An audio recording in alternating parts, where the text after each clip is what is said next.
Today I'm out in a customer's location and they do a lot of racing. This company just recently bought this vehicle. It's a Freightliner. So they did not have this windshield done previously by our company. There's another company that did this. And they said that it was leaking across the top of the window really bad. And I just wanted to show, I'm going to start off showing the window that I pulled out. So this is the window. Got the window out fairly easy. The reason being is because the window was actually falling out. They said across the top, and this section right here that I'm pointing at is the top driver's side of the windshield right across here. Right in this area, especially here, where you see glue attached, but for some reason the glue was actually coming apart and starting to leak really bad. So the window was actually starting to fall out. Down the side here, where my hand is, you can see it's particularly bad right inside here. This part right here, the glue just pulled off the glass as I pushed the window out. Again, here's another spot, just pulled off the glass all the way down to here. You can see spots of glue that have grabbed on, but all the way down the center here, that's where the main glue is, and it just pulled right off as I pushed the window, pushed on it. And coming across the bottom, driver's side, it attached here a little bit, but then right here, you can see it released. It's attached, it released here. I got to a point, I was able to just push this window out. There was nothing grabbing onto this glass. It was, so the glue that, whatever company this is using a very substandard glue. And this window was actually in the process of falling out. Driver passenger side window, you can see all the stains where it had been released for quite a while, because that's all water stains on the glass. All of this. That means that this has been this way for quite a while, and the water was actually just staining the glass as it dripped down. Now I'm going to switch hands here, come up here across the top.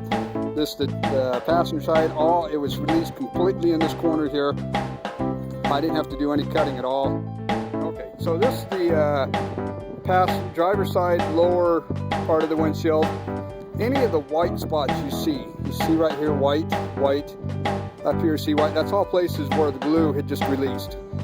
Here's some more white, glue releasing all the way down this side. This right here on the bottom was completely released. This whole corner had released. Across the bottom, you can see right there released, and then the shiny spots are also places, but the white especially, that means that there's water been sitting in there for a while. Okay, I'm back on this Freightliner. I started cutting the glue off. Come to realize I don't really have to cut the glue off. I can just pull it off. And I've seen this with really substandard urethanes. This, I started cutting up here, and I got to here and realized, well, I could just pull this off. And what I mean is, see, look, I'm just barely pulling on this glue. Oops, right there, there's a whole section that wasn't even bonded, and it is just pulling right off the truck, and then it tears. Any good quality urethane, you will never see that. Ever see a urethane just tear. Now, I'm going to start my cut again. As you can see here, get around the corner, and I bet you, let's see here. Okay, I'm at the bottom, and there we go. It's just pulling off. Look at that. Look at that. I'm not putting any effort into it at all. It's just pulling off the truck. Let's go to the other side, and I'll keep pulling on it.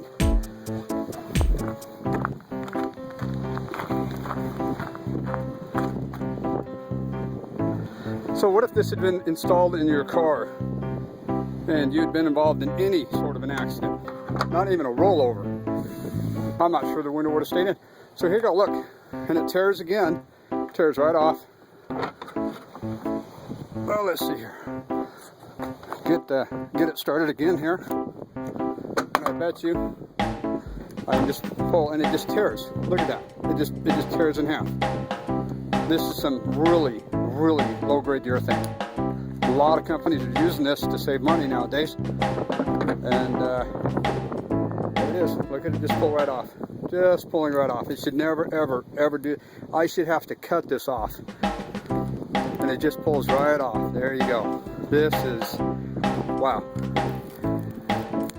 I've seen this happen before, never been able to tape it, so this is kind of give you an idea of what's going on. Now this corner, a little more adhered, it's just because it has more urethane than the other, and it tears. So just want to show you how low grade you can get when you're going with the lowest guy on the block. This is what you're getting. We're back on this Freightliner again. I've got it trimmed down as much as I can. I'm going to prime it up. But I was noticing something that really caught my eye. See this glue that's right here? There's glue that's been pushed into this, in between the headliner and the cab of the truck. This glue means that somebody has tried to fix this leak, tried to solve this problem. And you can see, a lot of people will ask us, hey, my window's leaking, I'd like you to reseal it. The only thing that can be done nowadays is you put glue on the inside of the cab and you push it up inside with your finger, but you can see it didn't do anything to seal the window up, and that's the problem. Up here, where the leak is where you need to seal. But you can't get glue up inside here unless you pull the windshield out. Now on this occasion it should have been pulled out. They would have realized how bad it was and replaced it then. But you can see this is where you got to get the glue, and there's no physical way from the inside. You're in the inside putting a tip right up here, and it just oozes in here. But you can see this is evidence that this has been leaking, and they've tried, and that's the glue that was actually kind of holding it in. Whatever glue they used here is what was holding this windshield in. The original glue that's up here on top had completely released from the windshield and was starting to release from the body of the truck.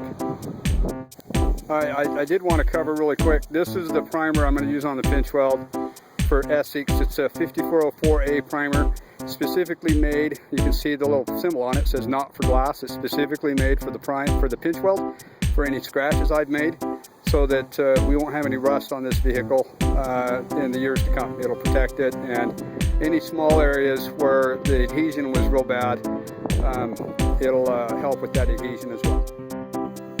Okay, I thought I'd take the time today to talk a little bit more about windshield prep and installation. The next step is we're going to prepare our windshield. First thing I did, you can see I put on some nitrile gloves, some blue nitrile gloves. This is to keep the oils from my hands and everything else getting on the surfaces that I'm going to clean now. Our purpose right now is we need to clean the surface of this glass where the glue is going to hit, and it's right around this edge right here. There's a frit area, a black frit. That's where the glue is going to lie. I'm going to take some window cleaner. We're going to scrub this windshield on the frit. Now I'm going to spray it first, and you're going to see a white foam come out. And as it goes around this window, any place that it beads up, we have a contamination going on. Some windows have a lot, some have a little, depending upon how often they've been picked up and by what kind of hands they've been picked up. And this one here isn't too bad. There's a little contamination across the top, you can see starting to form. So I'm going to scrub it. I'm going to spray some window cleaner on here, and I got a Scotch-Brite pad here, just a regular Scotch-Brite pad. And we're going to take this area and we're going to scrub it right up next to where the molding is. You don't do this on the window because it actually scratches the surface and cleans all the oils and stuff off as we do this. This is a process that takes just maybe a minute or two to do. A lot of glass companies don't do this, again, because of the time it takes, and they don't understand. You're going to put a primer on this window next, or a primeless urethane, and if you don't do this, you're adhering to a contaminated surface, they call it. So we're going to go all the way around this window and do this process. There we go. So now we got that all clean. Now I'm going to prime this with a glass primer. We use Essex. This is the primer for the glass. It's called a 5500 primer, and you shake this up, which I shook it up for a few minutes before I got started. I'm going to shake it up again, get everything so it's mixed up really nice and good. It's got a little sponge on the top. You push these two together and it pierces the inside of it. Okay, then you just put this right here on top. and I'm waiting for the primer's starting to come out, and I'm just gonna go all the way around this, put a really nice good bead of primer all the way around this window. Make sure I'm touching really good, right up in the right area. See this area, and you can see it's adhering really well. There's no areas that are blotching up. That meant that cleaning that I did cleaned all the oils off and everything, so I end up with a really nice primed area. Okay, now I've done this a few minutes ahead of time. I'm going to work on priming my pinch weld now. I got a primer for the pinch weld for any scratches I made, and to clean that up. But you want to let this primer flash off. When it's real hot, you don't have to wait that long, but they do recommend 10 minutes. So that take me about 10 minutes to get ready before I put it in, and away we go. That's how you prepare a windshield. Make sure you got your gloves on. You won't see these. A lot of guys don't work with these, or work straight with their hands, which up to a point pulling the windshield, you can wear any kind of glove you want or not wear gloves. But when you start installing the windshield, you got to start wearing stuff to protect the surface from getting contaminated so that you get a good bond.